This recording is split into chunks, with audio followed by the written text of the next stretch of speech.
The Tale of Fujiwara no Koreki's Poem and His Pardon, Chapter 57. Once upon a time, there was a lady known as the Grand Saishin.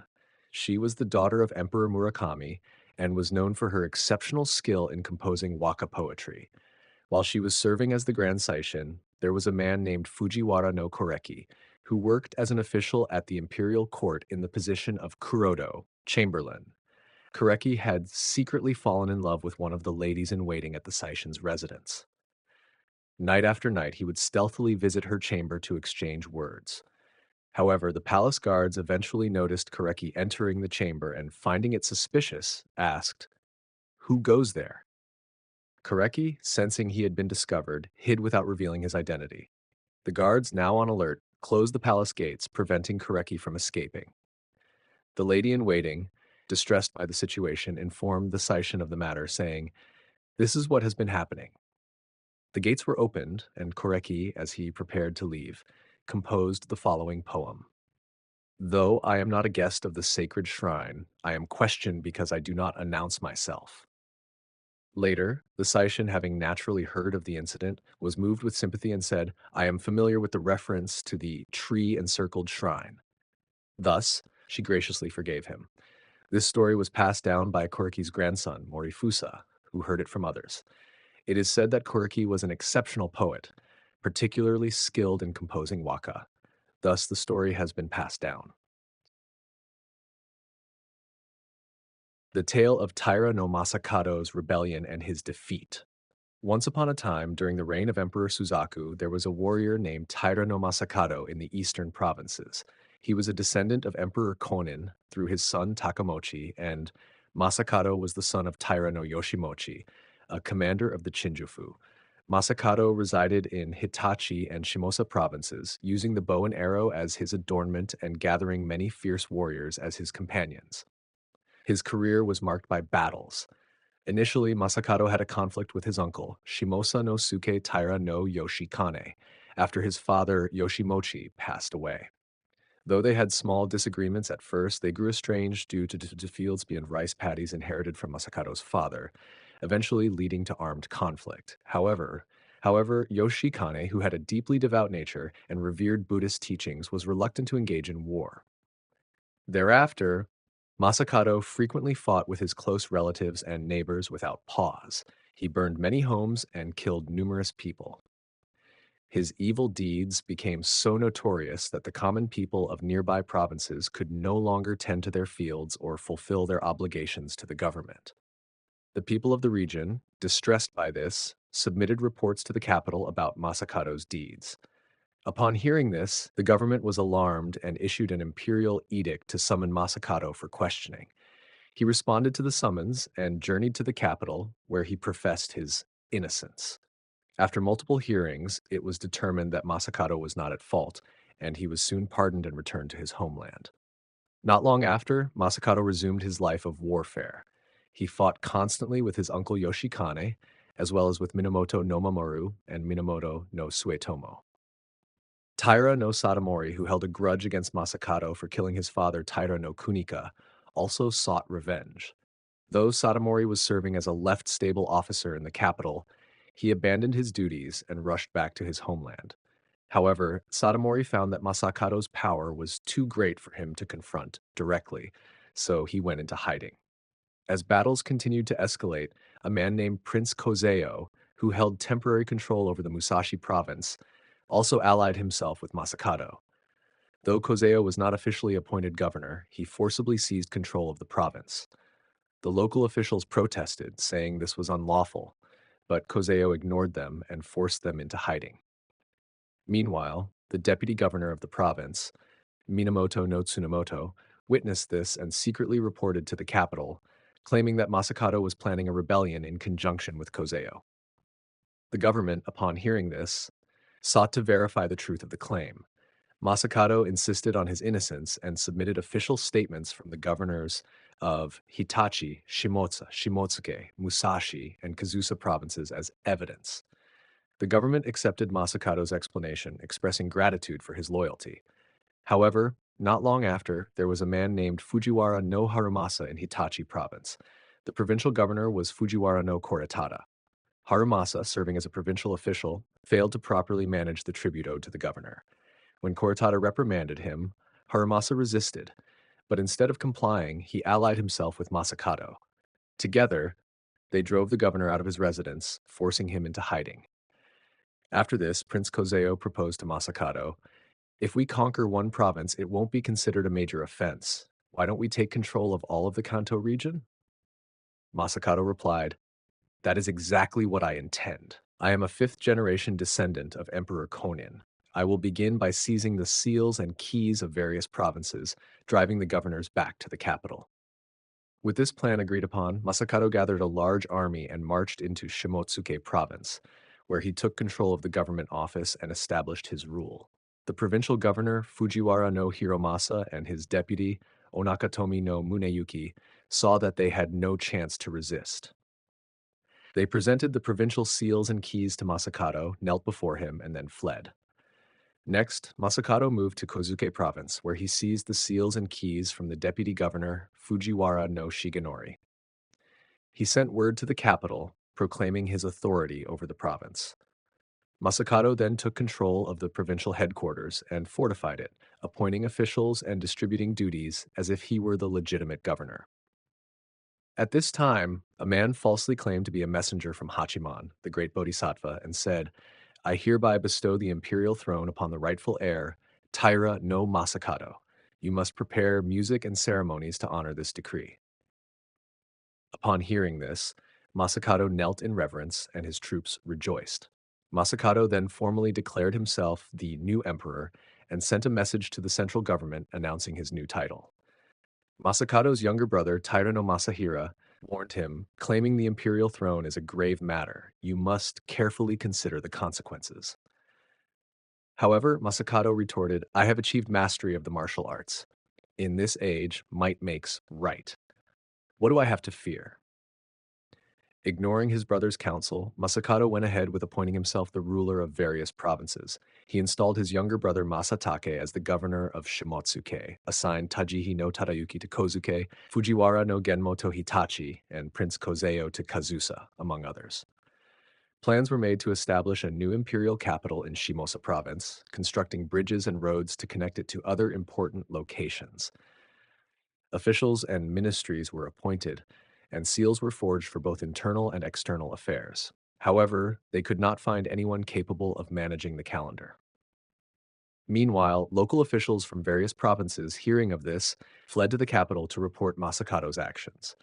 Masakado, undeterred, traveled throughout Musashi and Sagami provinces, taking control of government affairs and instructing local officials to submit to his authority. He also submitted a formal declaration to the Daijokan, stating his intention to claim the imperial throne. This news shocked the court, and the entire capital was thrown into chaos. The emperor prayed for divine intervention, and numerous rituals were performed at temples and shrines across the land. While Masakado was returning to Shimosa from Sagami, he learned of the whereabouts of Taira no Sadamori and Fujiwara no Hidesato, who had been hiding in secret. Masakado captured their wives, but upon hearing that they had been dishonored by his soldiers, he released them. After staying in one place for some time, Masakado could no longer locate his enemies. As his forces began to dwindle, his army was reduced to fewer than 1,000 men. Around this time, Sadamori and Hidesato gathered a large army to confront Masakado. Masakado, alarmed by this, assembled his remaining troops and marched to meet them in battle. Initially, Masakado's forces had the upper hand, but Sadamori and Hidesato's forces soon turned the tide, attacking fiercely without regard for their lives. As Masakado mounted a swift horse and charged into battle, divine punishment suddenly struck. His horse would not move, and he could not draw his bow. An enemy arrow struck him down in the field, and he died. Sadamori and Hidesato, overjoyed, cut off Masakado's head and sent it to the capital with a written report. Thus, Masakado's name was disgraced, and his life ended as a result of Prince Kozeo's treachery. The court was greatly pleased by this outcome and issued orders to pursue Masakado's brothers and remaining followers. A reward was promised to anyone who captured or killed them. Military commanders such as Fujiwara no Tadabumi were dispatched to the eastern provinces to carry out the hunt. Masakado's brother, Taira no Masatoshi, and his ally Fujiwara no Genmo were killed in Sagami. Prince Kozeo was executed in Kazusa. Sakagami no Sukataka and Fujiwara no Harumasa were captured and beheaded in Hitachi. Many of Masakado's remaining followers either shaved their heads and fled into the mountains or abandoned their families and wandered the wilderness. Finally, Minamoto no Tsunamoto, Taira no Satomori, and Fujiwara no Hidesato were richly rewarded. Tsunamoto was promoted to the 5th rank, Hidesato to the 4th rank, and Satomori to the 5th rank. Years later, Masakado appeared in the dream of a certain person and said, "In life, I performed no good deeds and only committed evil. Now, because of that karma, I suffer greatly in solitude." Thus, the story has been passed down. The Tale of Fujiwara no Sumitomo's Punishment by Pirates, Part 2. Once upon a time, during the reign of Emperor Suzaku, there was a man named Fujiwara no Sumitomo, who served as the governor of Iyo province. He was the son of a man named Tachibana no Yoshinori, who had served as the governor of Chikuzen. Sumitomo gathered many fierce warriors in Iyo province, who became his vassals. They armed themselves with bows and arrows and boarded ships, frequently going out to sea. They would attack ships traveling from the western provinces, steal their goods, and make a living by killing people. Because of this, travelers no longer sailed in that area, and ships ceased to come and go as they had before. In response to this, officials from the western provinces sent reports to the capital, stating, "Sumitomo of Iyo province is engaging in evil deeds. He enjoys piracy, and he constantly remains at sea, seizing goods from ships traveling between provinces and killing people. This is a grave burden on both public and private affairs." When the imperial court heard this, they were greatly alarmed. The court quickly ordered a man named Tachibana no Tonobu, a scattered rank official, to punish Sumitomo at once. Tonobu received the imperial order and traveled to Iyo province, where he gathered soldiers from the provinces of Shikoku and the Sanyodo region and attacked Sumitomo's residence. Sumitomo, ready for battle, fought fiercely. However, he could not prevail against the imperial forces, and soon enough, divine punishment befell him, and he was finally defeated. Sumitomo had a son who was 13 years old. He was a handsome boy named Jutamaru. Although young, Jutamaru had joined his father in going out to sea and enjoyed piracy as much as any adult. He showed no less skill than the seasoned warriors. However, Jutamaru too was killed, and his head was cut off along with his father's. Their 2 heads were brought to the capital and arrived on July 7th in the 4th year of Tengyo. When they were displayed at the Ukano no Baba, right stable grounds, a report was made to the court. People from all walks of life, upper, middle, and lower, gathered to see, and the clamor was beyond description. The streets were so crowded that carriages could not pass, and pedestrians were packed tightly together. The court heard of this and praised Tonobu for his accomplishment. The next day, there was a renowned painter named Injo, a specialist in capturing likenesses without the slightest deviation. He was summoned to the imperial palace and told, "The heads of Sumitomo and Jutamaru are on display at Ukon no Baba. Go there at once, observe the 2 heads carefully, and paint an accurate likeness to present to us." Since the heads could not be brought into the palace, this painter was dispatched to make a faithful representation for the court to view. The painter went to Ukon no Baba, observed the heads, and painted them. When he brought the painting to the palace, the court viewed it in the main hall. The depiction was so accurate that it was said there was no difference between the painting and the real heads. However, this event was not widely known among the public. The heads were then handed over to a man named Wakae no Zenpo, an officer of the left gate guards under the jurisdiction of the Keibiishi. The heads were taken to the left prison. Tonobu was rewarded for his services. During this emperor's reign, in the years preceding this, there had been another great event, the rebellion of Taira no Masakado during the Johei era, which had thrown the country into turmoil. Not long after, Sumitomo was also punished, and the world was astonished by the back-to-back occurrence of such significant events. Thus, the story has been passed down. The Tale of the Battle between Minamoto no Ate and Taira no Yoshifumi, Part 3. Once upon a time in the eastern provinces, there were two warriors named Minamoto no Ate and Taira no Yoshifumi. Ate was also known by the name Minamoto no Nito from Mita, while Yoshifumi was called Goro from Muratake. These two warriors, in the course of challenging each other in the way of the warrior, gradually grew to harbor ill will toward one another. Their retainers would carry tales between them, further fanning the flames of their enmity. They would say to Yoshifumi, "Eight claims, is Yoshifumi truly worthy to challenge me? Does he dare oppose me in any matter? How laughable!" Hearing this, Yoshifumi retorted, "He would not speak such slander about me if he truly knew me. As for his skill in battle, I am well aware of his abilities. If he truly believes what he says, let him meet me on the battlefield and prove it." Though both were strong-willed and wise warriors, they were inflamed by these words, and their anger grew so intense that they could no longer ignore the insults. They eventually agreed to meet in battle, each swearing to settle the matter once and for all. Messengers went back and forth between them, and a date was set for the confrontation. In preparation, both sides began to ready their troops for the fight. When the promised day arrived, they each set out with their forces and gathered at the appointed field around mid-morning.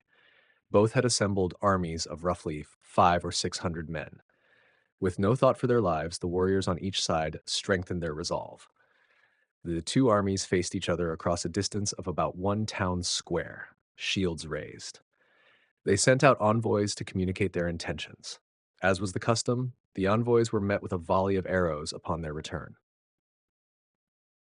The warriors did not falter, and even as arrows were shot at them, they calmly returned to their ranks without so much as looking back, a testament to their valor. Then, as the battle was about to begin, Yoshifumi sent a message to Eide's side saying, "If we engage in a full-scale battle with both armies, there will be no honor in it. Instead, let you and I alone demonstrate our skill to settle this matter. There is no need for our troops to get involved. What do you say?" Upon hearing this, Eight replied, "I feel the same. I shall come out at once." Leaving the safety of his shields, Eight rode out alone, mounted on his horse, and took his position in the field. Hearing of Eight's readiness, Yoshifumi rejoiced, ordering his retainers to stay behind, saying, "I will face him alone. Watch over me, and if I fall, you may avenge me as needed." With that, Yoshifumi emerged from behind his shields and rode out, taking his position. They spurred their horses and charged at each other. Both fired arrows, aiming to strike their opponent. Then, believing their next arrows would land a sure hit, they drew their bows with all their might, released their arrows, and raced past one another. When they passed, they turned their horses, but instead of shooting immediately, they charged again without losing arrows. Once more, they passed each other and turned. This time, they both drew their bows, prepared to strike.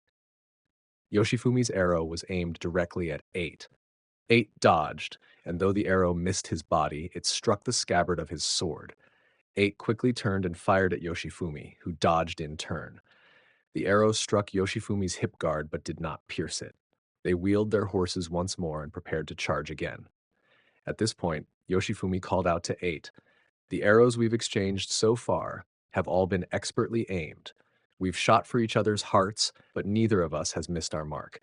Our skill is clear to see. However, this contest is not one of life and death. It is simply a challenge to test each other's abilities. There is no need for us to kill one another." Hearing this, Eight replied, "I agree. We have both demonstrated our skills. It is time to end this. Let us call it a draw and withdraw." With that, the two warriors each led their troops away from the battlefield. The retainers of both sides, who had watched anxiously as their lords battled, thinking, "Surely one of them will fall," were filled with relief and joy when they saw both men return unharmed. Thus, the warriors of old were like this. From that day forward, Eight and Yoshifumi grew close, their bonds strengthened by mutual respect. They never harbored ill will toward each other again, and they lived in peace from then on. Thus, the story has been passed down. The killing of Taira no Tadamochi's retainer, fourth. Once upon a time, there was a man named Taira no Kanatada, the governor of Kazusa province. He was the son of Taira no Shigemochi, the younger brother of the warrior Taira no Sadaamori. While Kanatada was serving as the governor of Kazusa, his son, known as General Yorinari, who resided in Mutsu province, sent word. It has been a long time since I last saw you. I am delighted to hear that you have become the governor of Kazusa, so I will come and visit you. Hearing this, Kanatada was overjoyed and made preparations to welcome his son. He eagerly awaited the reunion, asking, "When will he arrive?" Then, one day, the people in the mansion exclaimed, "He is already here!" At that moment, a strong wind began to blow, and Kanatada did not go outside. Instead, he reclined behind a curtain, asking a young samurai attending him to massage his back. Yorinari arrived and sat on the wide veranda, speaking of various matters that had been troubling him for years. Yorinari's retainers, 5 or 6 men, including one named So, carried his belongings and lined up in the garden. The foremost among them was a man called Tarosuke, a man over 50 years old, very large with a long, glittering beard. He had a menacing appearance, like a fierce warrior. Kanatada, noticing him, asked the young samurai massaging his back, "Do you recognize that man?" The young man replied that he did not. Kanatada then said, "That man killed your father many years ago. At the time, you were still a child, so you would not know." The young samurai, his eyes welling with tears, responded, "I have heard that my father was killed, but I did not know who did it. Now seeing his face, I know." After Yorinari finished his meal and night fell, he left for a separate place to rest. Tarosuke, escorted by his men, also went to his private lodging, where food, fruit, sake, hay, and straw were brought by his attendants, and the atmosphere became lively. Since it was late September, the garden was dark, so pine torches were placed here and there. After finishing his meal, Tarosuke lay down to sleep, placing a jeweled sword beside his pillow. Nearby were his bow, quiver, armor, and helmet. His retainers stood guard in the garden, carrying his belongings and patrolling various places.